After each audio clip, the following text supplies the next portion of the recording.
corners of my interior that I haven't exactly lit up with awareness. I think of your attention and mine as a flashlight, a beam of light that whatever I shine it on, it lights up. It lights up for me to become familiar with or intimate with, or to transform or to nurture. So today I was out on a walk with my husband and my friend Brent, who's going to be leading a workshop. I believe it's on Sunday, the 7th. What it would be, Sunday morning. Right, and he is a Vedic astrologer, but he's also steeped in the Vedic traditions. And so we're lucky to have him here because it was my husband's birthday yesterday, and he's a good friend of ours. We were going for a walk and talking about beginner's mind. And what is a beginner's mind? It's one of the aspects we need to include in our meditation practice. Here's the 5 essentials for those of you who haven't heard me say them already.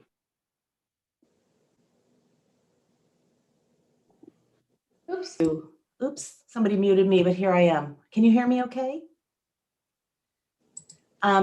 So let's talk about the 5 essentials to meditation, of which beginner's mind is one of them.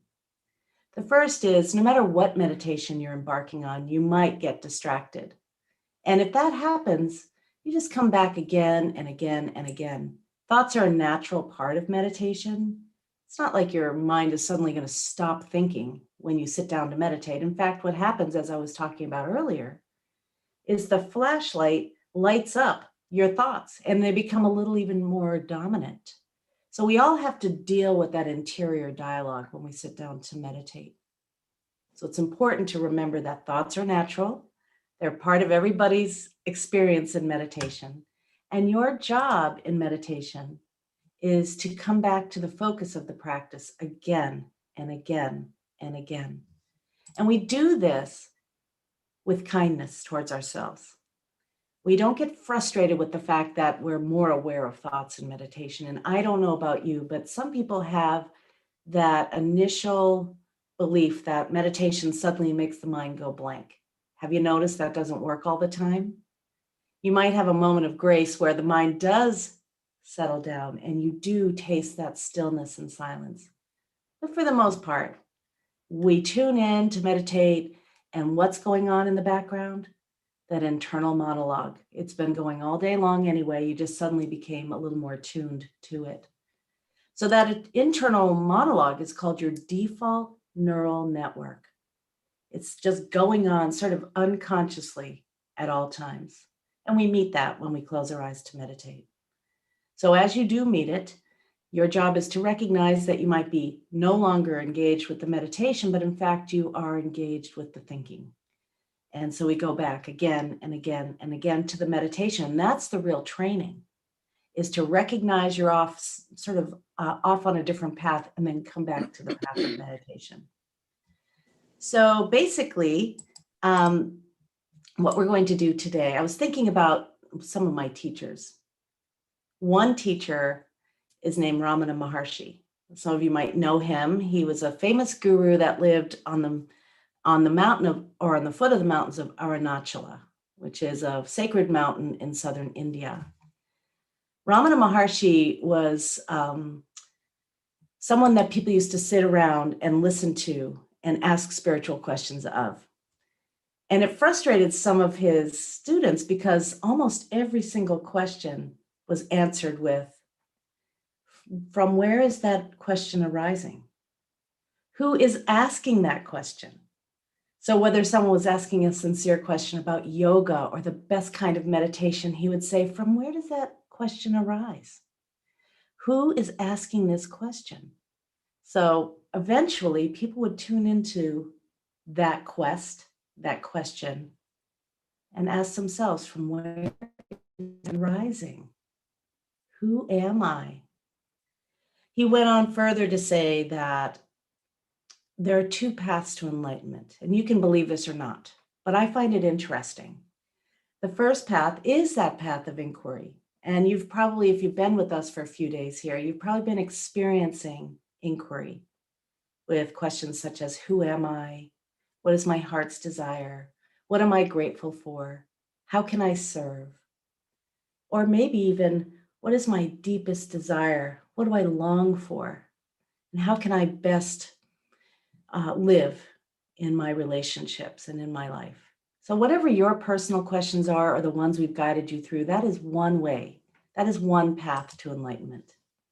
But he also said there's another path, and that's what I want to talk about today. And I was on my walk and I thought about it and it came to me. I thought, I'm going to lead you into this. Now, first, I'm going to tell you about it, and then you can do it your way. Before we get started on that practice, I want to share, my name is Sarah McLean, for those of you I haven't met, and I've been teaching meditation for 30 years. And I can tell you there's no one way to do it. There are many ways to meditate. There are many brand names. There are many paths and religious practices, but the way you do it is the right way for you. And it's always good to tune into other teachers to get a different perspective. So we talked about the 5 essentials. 1 was thoughts are okay, and here are the others. 2, be kind to yourself. 3, begin every meditation with a beginner's mind, inviting kind of this innocence, as if you had just stepped into a new frontier, a new place you've never visited before. Instead of saying, I already know what this is like, I can't do this one doesn't work for me.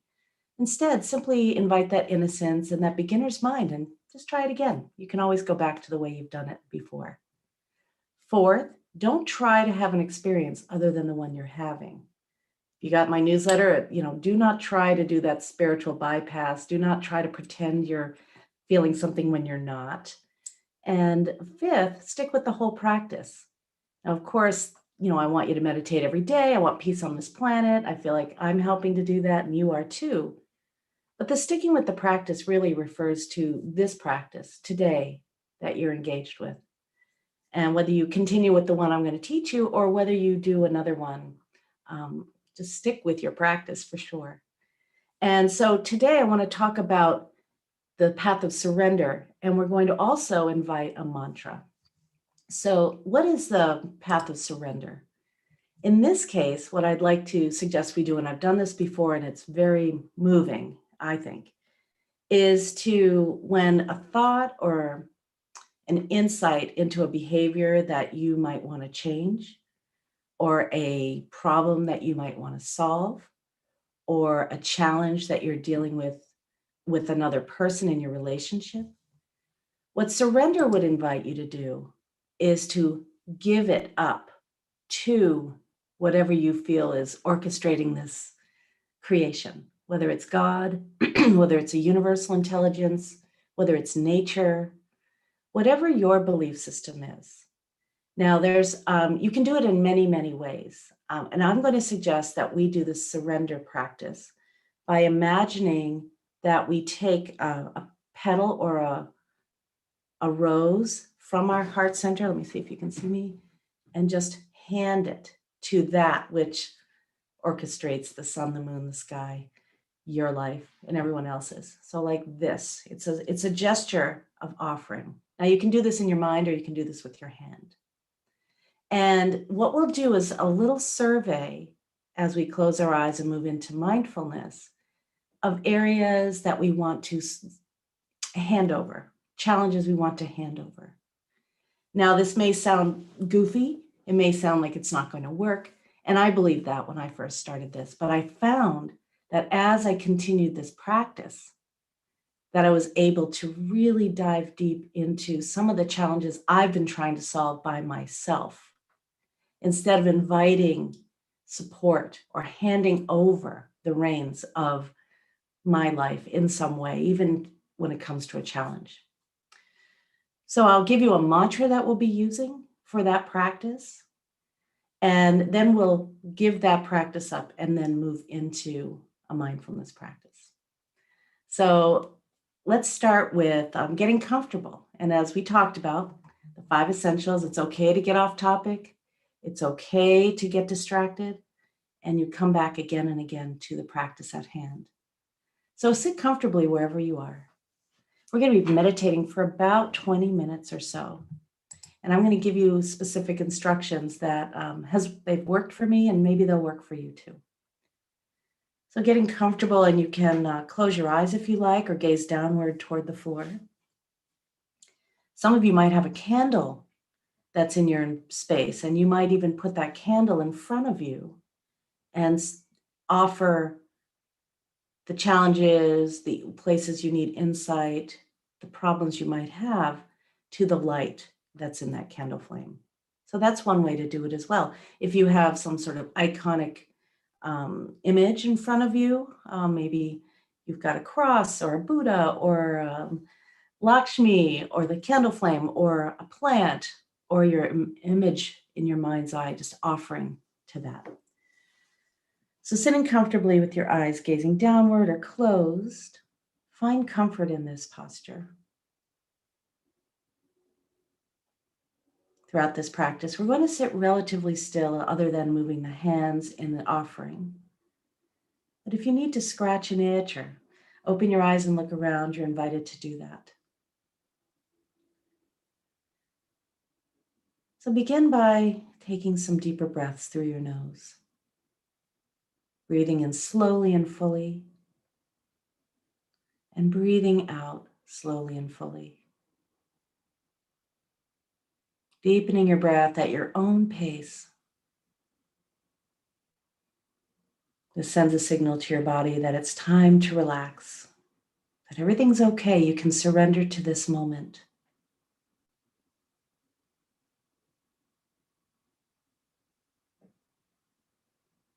Surrender to the sounds around you as you let your breath return to its natural rhythm and depth.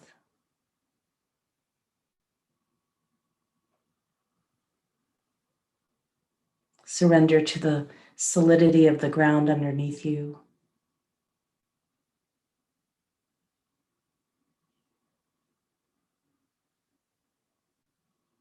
Surrender to the gravity that's here that keeps you rooted and grounded in your chair or on the floor, wherever you are.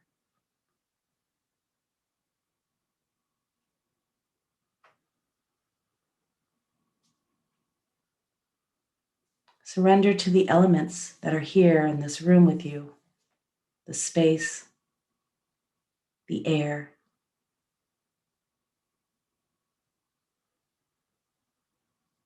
the warmth, the light.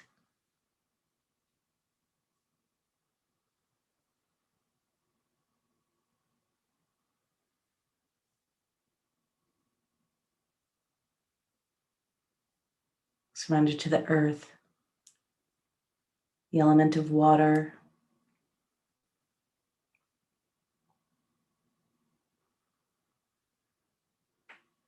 surrendering to this moment.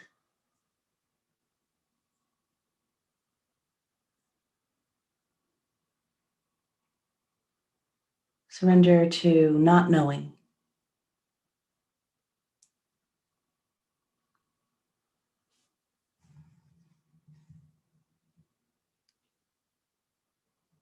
Surrendering doesn't mean to give up your rights or to comply with something that's completely against what you believe in. Just right now, surrender into the safety of this moment. Surrender to the stillness of this moment.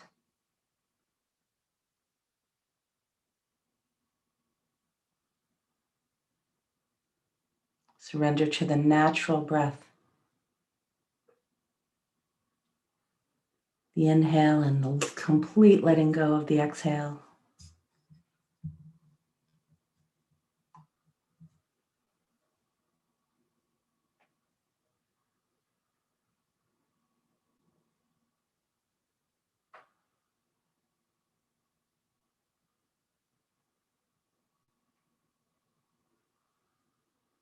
Welcoming everything and resisting nothing.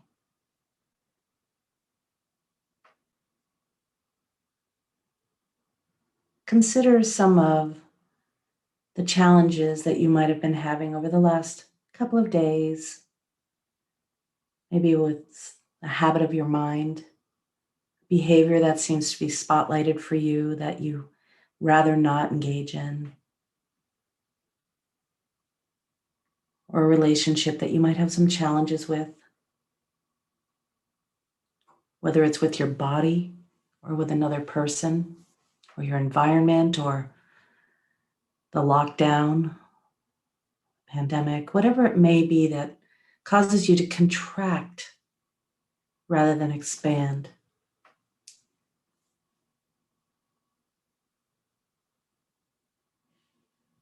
And now, as I invite you to do this mantra, where you can imagine offering, whether it's a flower petal or your challenge, to the light or the being or the universal intelligence in front of you. And you can begin by simply pulling it out of your heart or out of your awareness and laying it at the feet, whatever universal being you believe can take care of it for you. Some intelligence. Now I'm going to share a mantra that I use while I do it.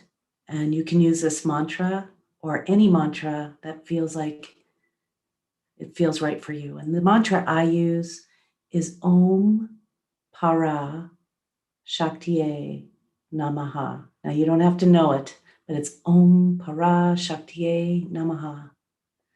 Om enlivens. Para means beyond. Shaktiye refers to creation itself. And Namaha means I bow to that. So I bow to that which can take the burdens from my heart, whether it's the concern over poverty on this planet, the destruction of an environment, my own personal issues, or challenges in my family. So let's do this, and I will occasionally offer this mantra as you begin silently to identify the challenges that you've just been dealing with that are at this point beyond you or you need a little help with. Going ahead and identifying them and offering them, whether it's in your mind or with your hand, to that which can take care of it for you, whether it's the earth, the universe, or God. Om Para Shaktiye Namaha. Om Para Shaktiye Namaha. Om Para Shaktiye Namaha. Om Para Shaktiye Namaha. Take these burdens, help me to handle them, or take charge of them yourself. We'll do this practice for a few minutes and I'll keep track of the time. Let your mind wander to whatever contracts you or causes you stress.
Unburdening yourself, surrendering your challenges or your problems to something greater than yourself.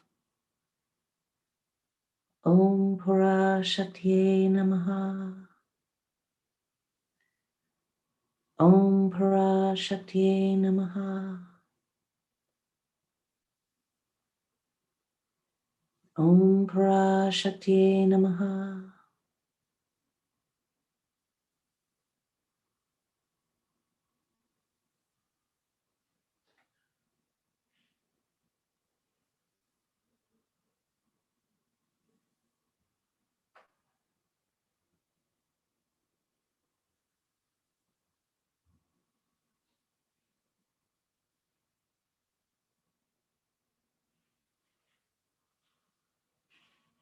You may notice that as you do this practice, issues begin to reveal themselves, whether they're issues you have with the microcosmic world of your interior or the macrocosm of this entire planet.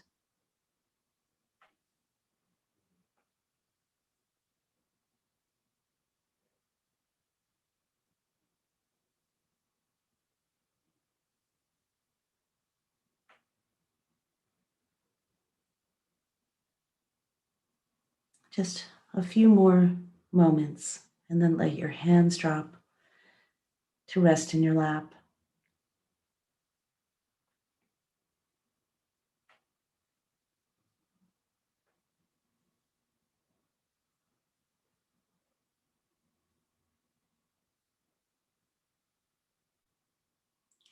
Noticing how you feel right now.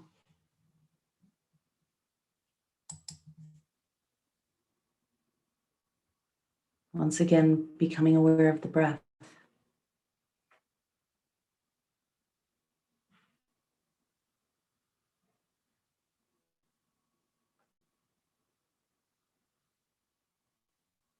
Letting your breath charm you as you notice the sensations of the inhale and the exhale and the pauses in between.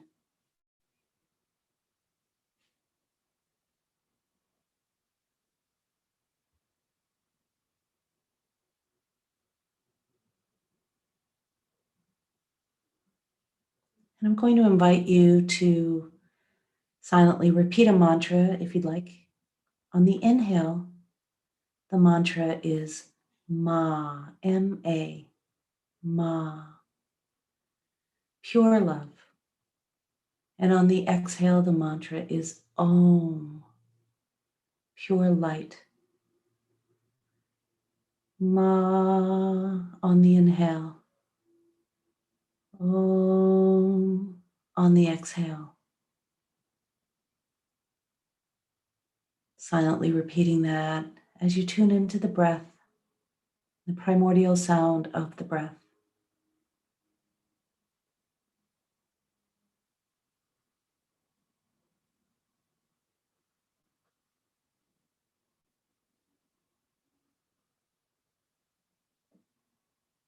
The repetition of the mantra is very gentle and relaxed. There's no need to force or enunciate. And if it drifts off and you notice you're thinking about something else, invite it back. Ma on the inhale, Om on the exhale. And if a burden or a challenge comes to you in the middle of this mantra practice, you can offer it, surrender it to the wisdom that orchestrates everything. We'll practice this for a few minutes and I'll keep track of the time. Ma, Om.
Ma on the inhale, Om on the exhale. Keep coming back. You're doing it correctly as long as you're not trying too hard.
And keeping your eyes closed, stop repeating the mantra. Simply rest in being. If you notice any place of contraction, surrender, whether it's a body sensation or something in your mind. Surrender to this moment.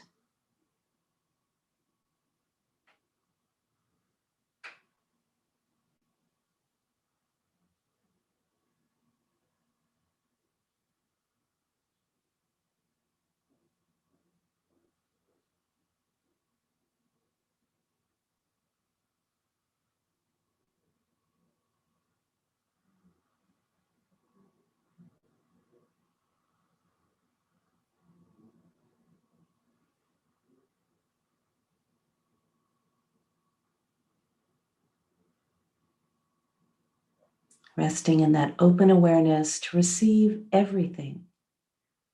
The sights, the smells, the inner visions, physical sensations, the emotions, the sounds, the gravity, the space, the love.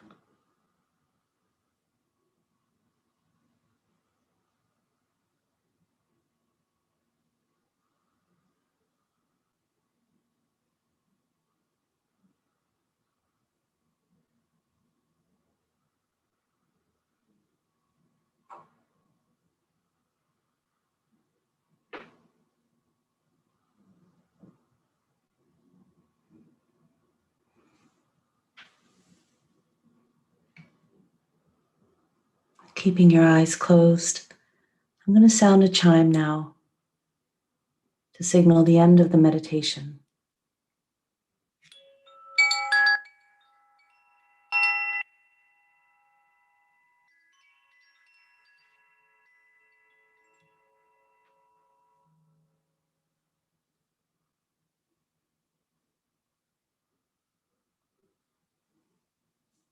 With an attitude of loving what is and surrendering to this moment, let's rest in the stillness together for a moment or two.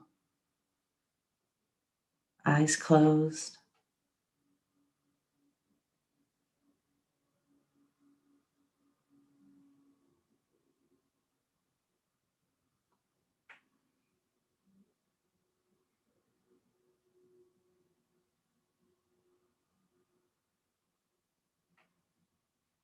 Perhaps you might begin to deepen your breath.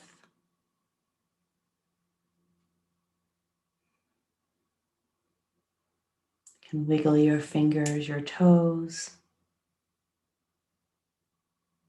Maybe do some shoulder rolls or neck rolls.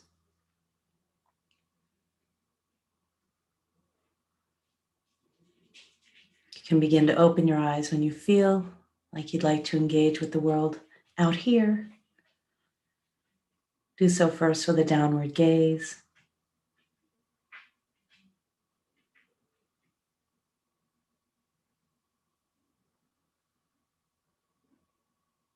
When you feel like you'd like to open your eyes all the way, you can do that, but feel free too to keep them closed as long as you like.